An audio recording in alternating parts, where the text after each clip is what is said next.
This Friday, Jamie Lee Curtis and Lindsay Lohan are back to switch things up in Disney's Freakier Friday. Totally, yes. It's an absolute riot, and the only movie that can be described as So much weirder than the last time. What last time?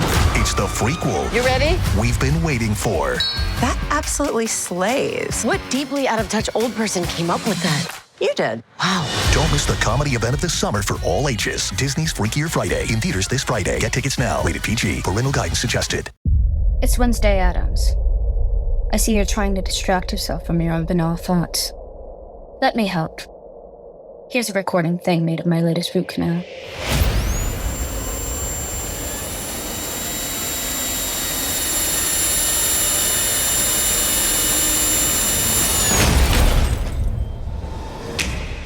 Wednesday, Season 2, begins August 6th, only on Netflix. It's back to school season, and Clorox is donating 2 million disinfecting wipes to classrooms across America. Because back to school means things can get a little bit messy. Just ask second grade teacher Mr. Torres. Put me and just one Clorox wipe on a team? We can take on crayon smudges, sticky fingerprints on every surface, sneezes on the door handle, juice box explosion by the sink, snack crumbs, and don't even get me started on the bathroom passes. Clorox disinfecting wipes, teacher's #1 wipe. Think about it. Bathroom passes. Clean feels good. Based on unit sales data. This series contains adult language and descriptions of graphic violence throughout. Listener discretion is advised. Cavalry Audio.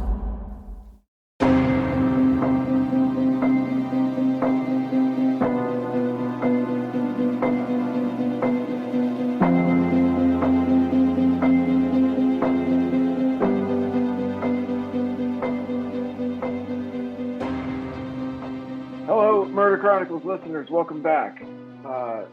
Brandon Morgan, producer of the show, and I'm here, as always, with our creator, narrator, writer, Carolyn Osorio. Hello, Carolyn.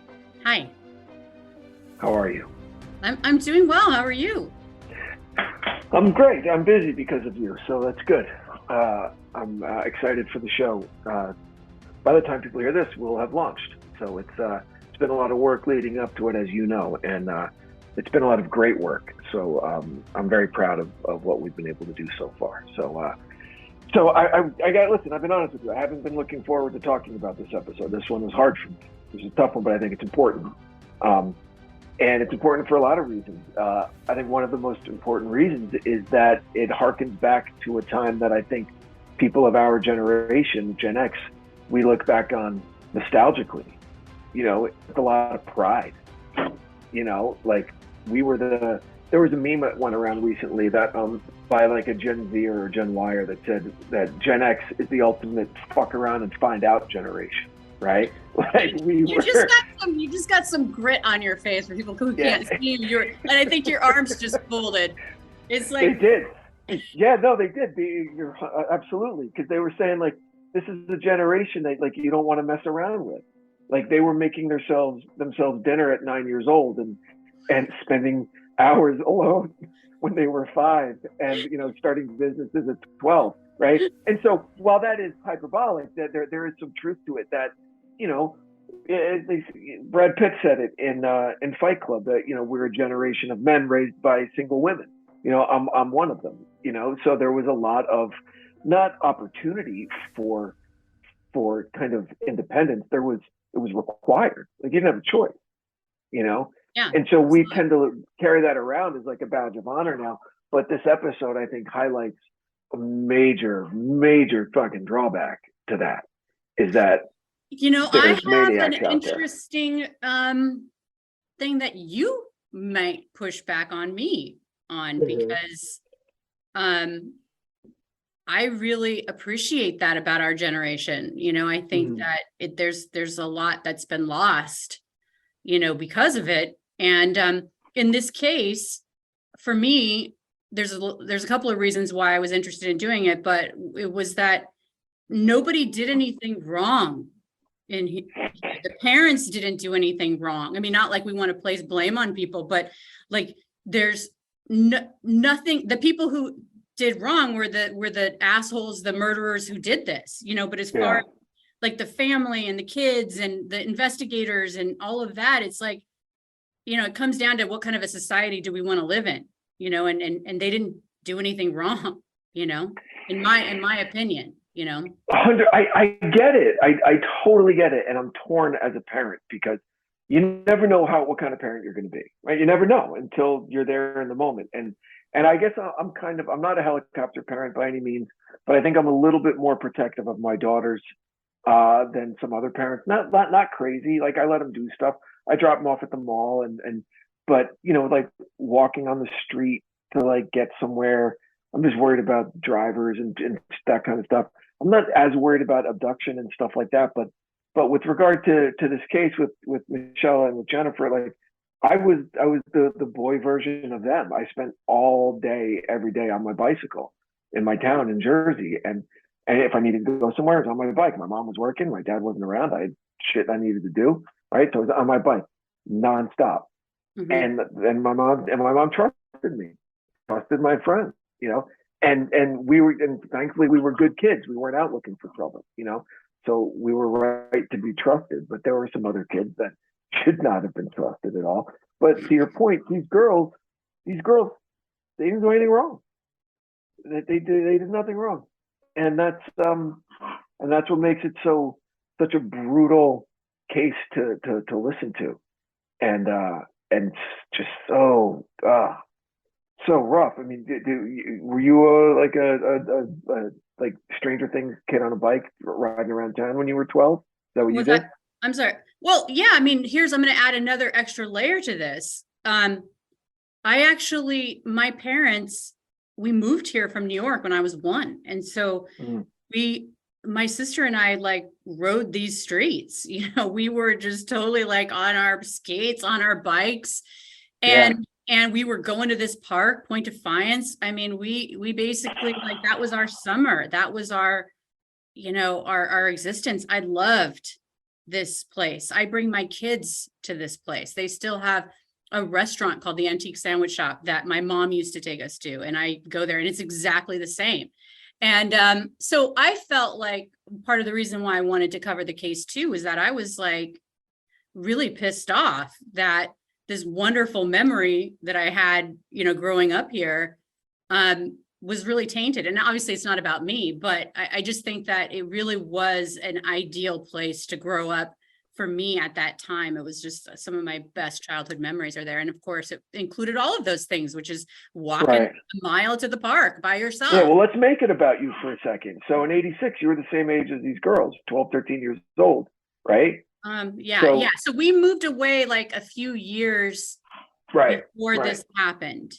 But yeah, I mean, my sister was 3 years older than me. We were walking there. I feel like I was like 7 and she was, 10, and we were just like, see ya. And, and that's what we did. And my dad was a police officer at the time. Yeah. So like, it's not like he was somebody who was just like not present, Do you remember, I got a weird story that I'll tell you in a second, but did anything strange ever happen to you when you were a kid? Any like close calls, anything where you're like, keeps you up at night sometimes as a grown up? Oh my gosh. Yeah. But I mean, I think that, there were the feelings that you had. I felt like I had a real sense of like I'm not like a woo-woo person, but I definitely felt like. Yeah, you are. No, I'm kidding. Only when it comes to you. No, no, I just feel like I have always been a sixth sense type person. Like if you feel like danger, get away. And I've really taught my kids that too. Absolutely. And really trusting that instinct. But at what age do you expect your kids to have that spidey sense where, because what I was taught was if something feels wrong, something's wrong, you just get out of there. Absolutely. Okay. And because what have you to lose if you overreacted? At least you're safe. So and if you're holy shit. Yeah. I mean, I've had situations where, 9/11 just happened, right? The anniversary of it just happening. Yeah.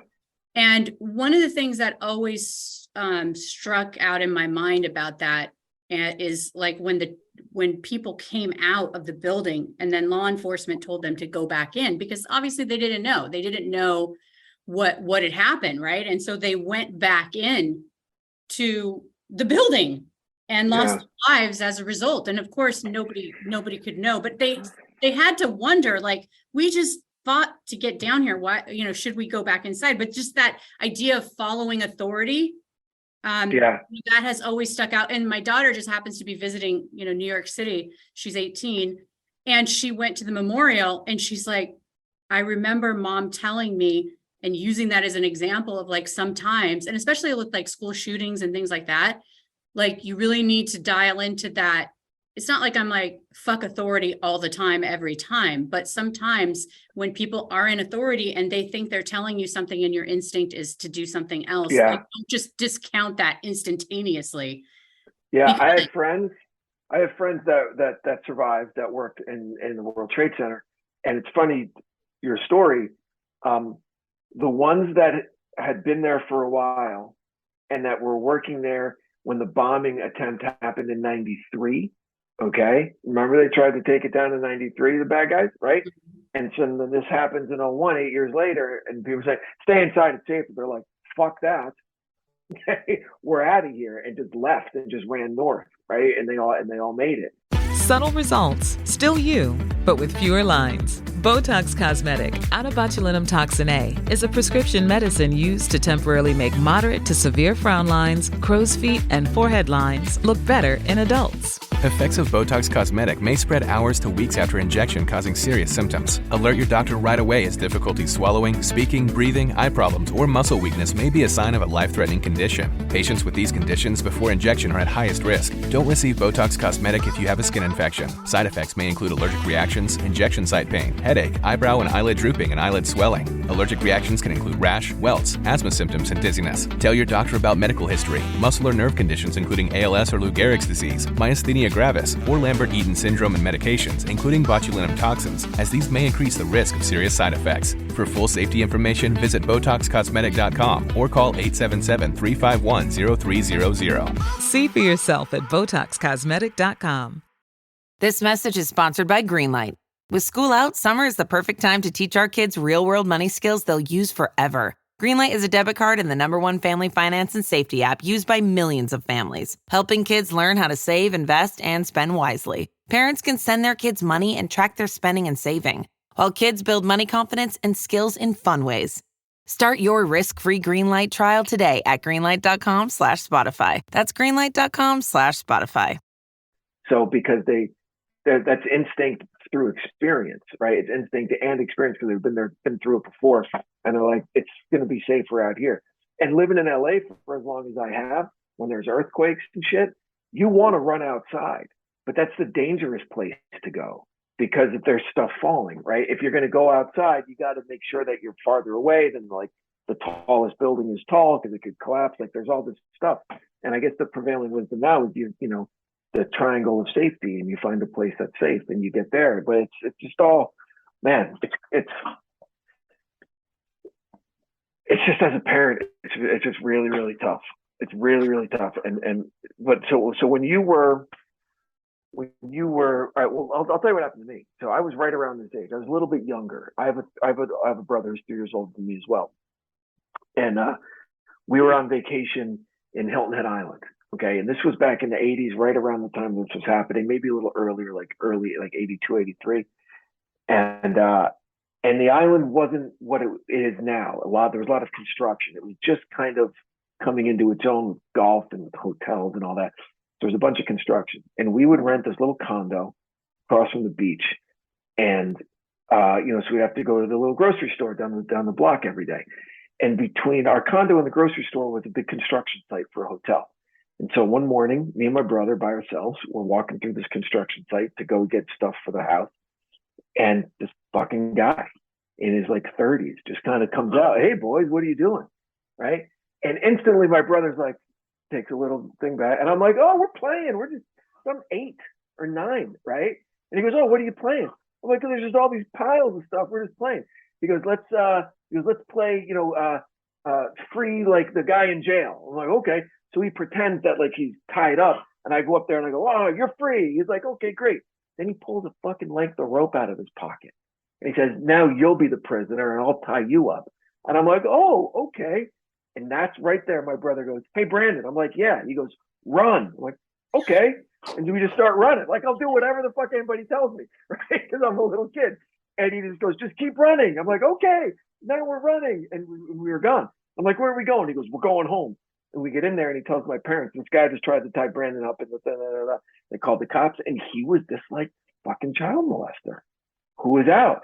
And my brother had the street smarts and I didn't yet, but I learned it right then. And that's awful. My mom, my mom cried for 3 days. That's the full circle part though, Branden. It's that, you know, if you don't, how can kids possibly be taught these horrible lessons? Unfortunately, like I bet you never, ever, ever did that again.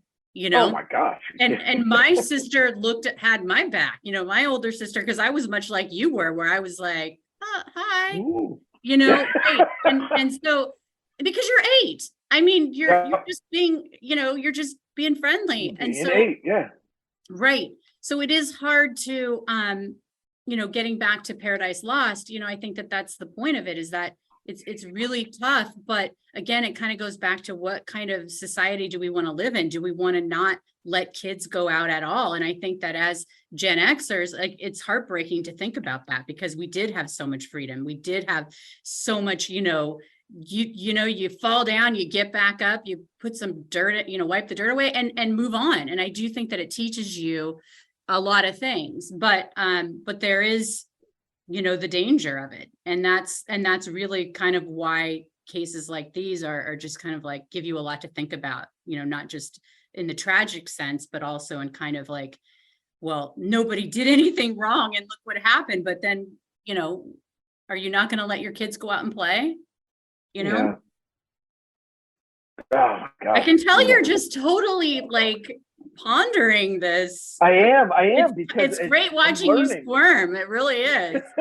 I have a 12-year-old and a 10-year-old, you know, and they're very active and they like doing stuff. And as much as I hate seeing them in their rooms, like playing video games, I know they're fucking safe there, you know? Yeah. You know, it's not, that's where it becomes difficult, because like I have my son, who was definitely more introverted. And so letting him, he seemed more vulnerable to me. You know, I have kids, a lot of kids. So it's like they have different whatever. And I had to force myself to let him walk home from the bus stop every day. And I just, you know, we live in a, you know, really safe neighborhood, knock on wood, you know, very much like the neighborhood we'll be talking about today. And literally it's like a half a block away, you know, and I even had a mom take him home. And I'm like, please don't give my son a ride home, because I want him to learn how to walk home. And so I was getting some pushback from her. And of course, then it was just like, I just finally said to her, I was like, you know, she kept doing it. And I said, you know, you don't know how hard this is for me to let him walk home alone, please. You know, and I'm sitting there with my, you know, I've got my timer on and I'm like, you know, ready to have him be home, and knowing like, he's not going to be 2 hours before I'm like, oh, well, where's Patrick? You know, it's like, I'm waiting for my son. It's taking everything, you know, and, but I feel like you got to give them those experiences, because if you don't, it's like, how are they going to ever learn? Right. You know? Oh my gosh.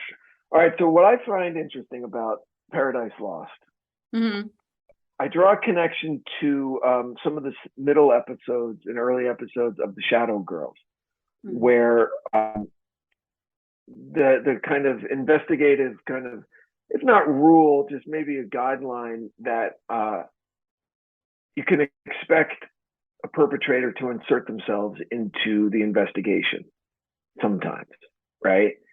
And so that's not exactly what happened, but with this guy, with Robert Washburn, right? When he called about the first little girl that went missing, about the jogger, like he was telling the truth. Like he actually had a tip, right? That's the thing. I mean, I don't think he did. I think that's how diabolical that was. That he did both. Okay, that's where it gets confusing because right. He's calling in 4 months before he kills Jennifer Bastian. Right. And so one could probably say maybe he was setting it up in his mind. We don't know, and he wouldn't talk. But to me, the way I read that was, and the way that Lynn's Detective Wade kind of laid that out in her thought process was that he was planning this. You know, who knows? You know, the fact that he called in months, yeah. You know, he had inserted himself into the investigation, you know, could show premeditation. It could show many things. I don't know. I mean, that's what's so scary about it. But I'm sure he wasn't doing it to be a concerned citizen. I can, you know, pretty much, I think it's a pretty safe bet. Oh, of course. So I was just trying to get into the psyche of this guy, that just how broken these people are that do these things. And that's oftentimes, you know, that is what leads to their capture, you know, that there's something inherently just fucked up, obviously because of the crimes that they commit, but does that also prevent them from getting away with it? You know, like it's very kind of like Dostoevsky, and you're like, what's worse, committing the crime or getting away with it, right? With Raskolnikov's kind of tortured kind of existence, you know. So is that like a cry for help, like that they want to be caught? I used to live down the street from a prosecutor for the Justice Department in Los Angeles, who did all the bank robberies, right? And we just have barbecues and shit, and our kids were friends. And I would always ask him about, well, the craziest case or whatever. And he's super smart, and he goes, I'll tell you this, Branden, if you're ever in a jam and you need a quick like $20,000, rob one bank one time and be smart and never do it again, and you'll get away with it. Those are the guys that we can never catch. It's the guys that get greedy and come back and do, because we can't catch them until they develop a pattern after 3 or 4 of these robberies. He goes, if you do it one time and you walk in with a piece of paper that says I've got a bomb and I'm going to blow the place up or give me the money, they're trained to give you the money, and you walk out and you keep your cool. He goes, we'll never fucking catch you. I go, are you kidding me? He goes, yeah, he goes, our work hinges on the stupidity of criminals being able to catch people. Yeah. I found that really, really interesting. Yeah, because I really wouldn't think most bank robbers are actually successful, but you know that I have done extensive research on bank robbers. So yeah, but you could check the numbers. How many unsolved bank robberies there are will blow your mind.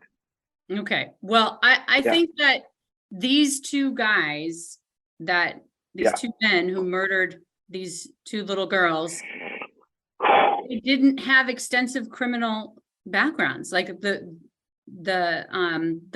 man who murdered Michelle, he had no criminal record whatsoever. And I think that's what threw them off, because they were looking for somebody who had a pattern. You know, first they were looking for one person, and then they found out it was 2. And then they were looking for the ones that, I mean, and again, this goes back to like the creepers. Like, you always think they're going to have like fangs and claws, and they're going to look, you know, normal. You know, like Gary Ridgway, they look like a nerdy little dumpy dude. Yeah. Right. Exactly. And so I think that, you know, they were looking for like the worst case, you know, that anybody who was going to do this would have done so many other horrific things to ramp up to getting to this point. And that just wasn't the case. At least they got away with it. I mean, we don't know, maybe they got away with more than them, you know, they didn't have a record, or right. Didn't. Right. So that, and you know what? And that's even scarier, right? Mm-hmm. That there's just some maniac walking around who's on the brink, and then here's an opportunity, just stumbles onto an opportunity. Here's a little girl by herself off of her bike looking for somebody else.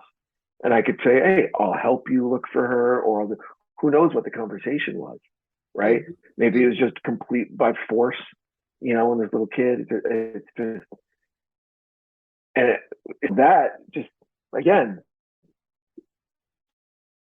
spurs my complete and utter fear, right, of letting either of my kids go somewhere completely alone. You And I feel like I wrote it down again because this is I love your writing often, especially when you say things like fear had a pulse being pumped by the raging heartbeat of parents whose worry had become all consuming. Okay. That's written from a parent who has experienced worry. Yeah. I mean, like Yeah. what I said about my son, I mean, it's not easy, but I know that, you can't, you're causing harm by holding them back like that, because of your issues. And I totally, I don't want to do that. I don't want to do that to you. I mean, I know you're a great dad, and I don't want to be like, I'm sitting on my cloud floating, like I'm perfectly okay with it, because it's really not Right. easy. It's So not. I do it anyway. My kids are definitely not shut-ins. Like they go out and they do stuff, but I feel it. And I see some of these asshole boys coming around, and I know them, and they try to act all cool, but I know these kids.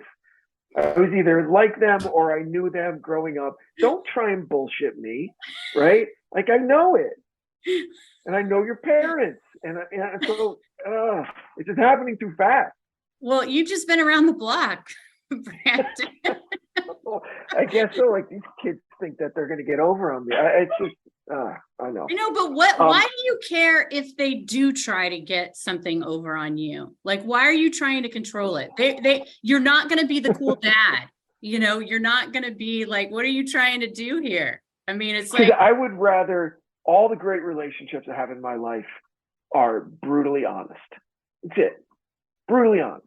Like no matter what, I would give me the harsh truth all the time. Okay.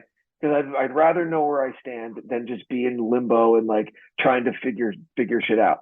And so 12-year-old boys think that they have to fool people, especially parents of girls that they like. Okay. Like that's it.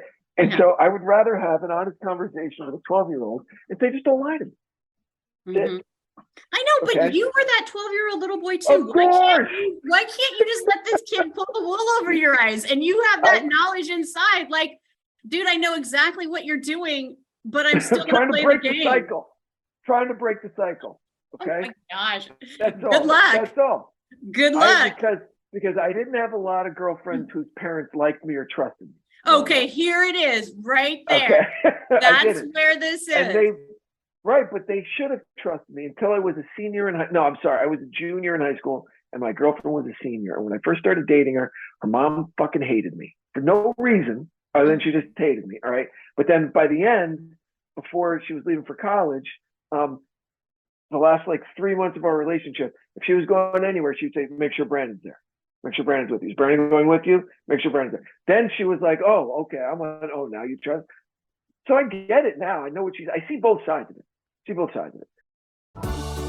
I'm Ashley Graham, and as a parent, I know the back to school transition can be a lot.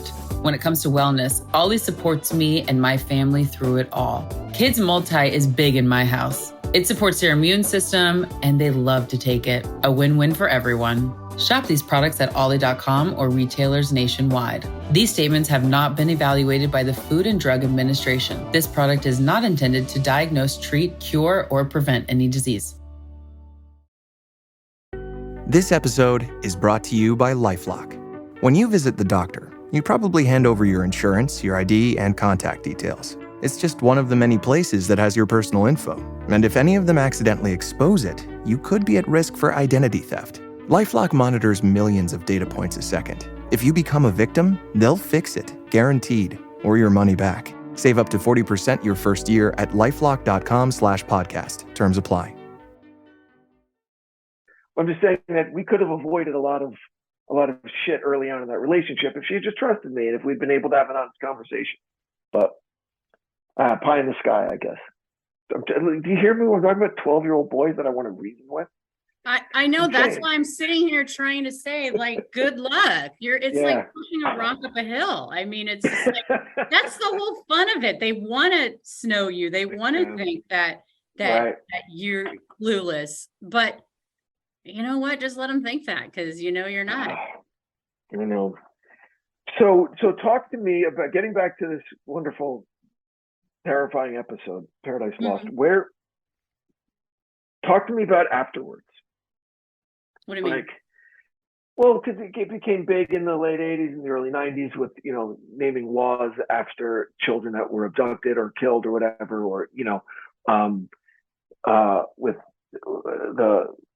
the guy on TV all the time with, America's Walsh. Most Wanted, Yeah. John Walsh, like all of that. Like, was there any legislation passed? Was there any new laws, anything about these girls to protect other people? This is perfect because I think that this was the other part about this case. I know this was the other part that I really wanted to draw attention to was that, first of all, the parents didn't do anything wrong. They were just letting their girls have fun and do amazing things and build resiliency and all of that. And, have that sense of freedom when you're a 12 and 13-year-old girl, like you are, coming into your own and you can stand on your own and all of that. The other thing is that the mom, Jennifer's mom and Detective Wade, I'm almost done. I'm just doing an interview with Branden. Branden. Oh, bye. Sorry. All right, go back a little bit, give us a clean edit. Okay. So Jennifer's mom and Detective Wade, even after these cases were solved, because they had become so close during this investigation, this long investigation, and they worked to put legislation forward to get the DNA of, I think it was just, let me look this up here real quick. Hold on. Hold on. I'm sorry. Let me just try to wing this. Okay. So they basically wanted to get these DNA databases to include predators that maybe wouldn't have been in the database, because oftentimes these cases, they start off with robberies and burglaries and things like that as a prelude to, they're lurking around. And so getting these folks into the database is key, because had they been identified sooner, you start building a profile against them. Okay, so to identify someone before they commit these terrible crimes, get them in the system, get them into locked up on something else. Yeah, or there's so many people that are in jail that have unless in Washington State, I think it is, where you have to commit a felony to have them get your DNA. And so a lot of these, like for example, Ted Bundy, they didn't have his DNA on profile forever. And he was after he had been executed. And so then it's like all these cold cases. Well, if they had his DNA, wouldn't it make sense that one of the most prolific serial killers would be in the DNA database so that they could compare some of these cases to, so kind of just shoring up laws in our state related to, predators and so starting to track them and make cases against them. And then of course, all the rape kits that have yet to be, we had a huge backlog here in Washington. Yeah, I bet. Like everywhere. thousands. And Detective Wade was actually a huge part of, this legislature, and then also working on a team to get this backlog of rape kits processed. She's just amazing. I just cannot say enough about her work, about her and the work that she does. Under Jennifer and Michelle's law enforcement would be able to collect DNA from people convicted of indecent exposure.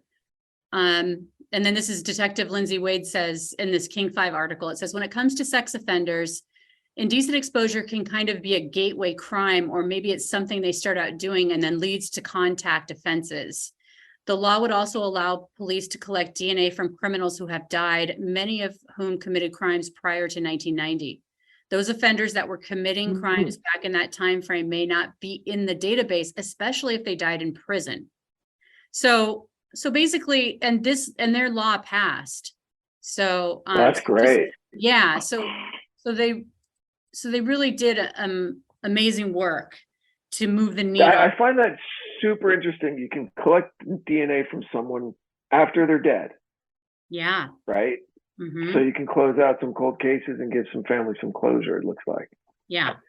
Whew. Well, listen, as always, it's great to talk to you. And I wanted to warn people for what's next. We have a two-parter. Yes. called the Werewolf Butcher. Yeah. Yeah. This is Yeah. going to be a doozy. But this is kind of like a piggyback onto the Paradise Lost, because it really gives you insight into a predator and what they are willing to do. It's almost like going undercover with a family to ultimately, right, their kid. And I think it's, it's frightening, but I think it's also really good information. You can't walk through life like scared all the time, but I definitely think that, many people listen to true crime because they want to know how to avoid being a victim if they can. And you can't fully always avoid it, I don't think, but I think that you can actually, think about maybe how we look at people a little bit differently. And it's truly frightening what somebody's willing to embed themselves in a family, and what their motivations are, and how they're able to cloak those motivations, Well, that's a good tease. And they're great episodes. They really are, the two-parter. And the content and story required 2 parts. I think I'm glad you decided to break it up like the way you did. And I think the takeaway from today is trust your gut. Something feels wrong, something is wrong. And what I tell my girls, always wear shoes that you can run in. Really? Learned that from a war correspondent. Ask her what's the best piece of advice you can give someone, a woman in your line of work. She said, wear shoes you can run in. You never know what's going to go down. Good advice. That's a great line. I love that. Yeah. Yeah. Everybody, thank you for listening. Hope we were able to give you a little bit more insight into this episode. And we appreciate you spending a little bit more time with us. You can listen to the show on Apple Podcasts or wherever you get your podcasts. Please follow and rate and review. It really helps out a lot, giving those reviews. And we haven't checked the email yet, but please send any emails with questions or potential show ideas to the Murder Chronicles at cavalrymedia.com. Yeah, we just really thank you for listening. And if you have a story that you would like to share, please feel free to email us, and we would love to hear your story. Absolutely, we would. So until next time, everybody, again, thank you for tuning in, and we'll catch you next time on the Murder Chronicles. Yeah, Branden, before we check out of here, I just wanted to take a moment to tell our listeners about Detective Lindsay Wade. She has a new book coming out in spring of 2023. The title is perfect, especially as you get to know her in the episode. The title of the book is called It's in My DNA. And so I definitely recommend that. I can't wait to read it when it comes out. So the Jennifer and Michelle bill was signed into law in 2019, and basically because of their work, this new law will allow detectives to obtain DNA samples from deceased convicted sex offenders, and that information will help solve cold cases. And detectives now will also be able to collect DNA from those who are convicted of indecent exposure and put those samples into the state and national DNA databases. In our next 2-parter, The Werewolf Butcher, really unpack what indecent exposure is to a violent sexual predator, what that is. I mean, you'll never look at a so-called flasher the same again.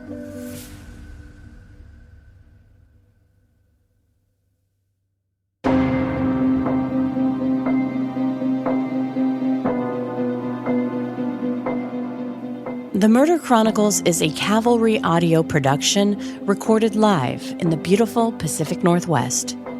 We're produced by Branden Morgan and myself.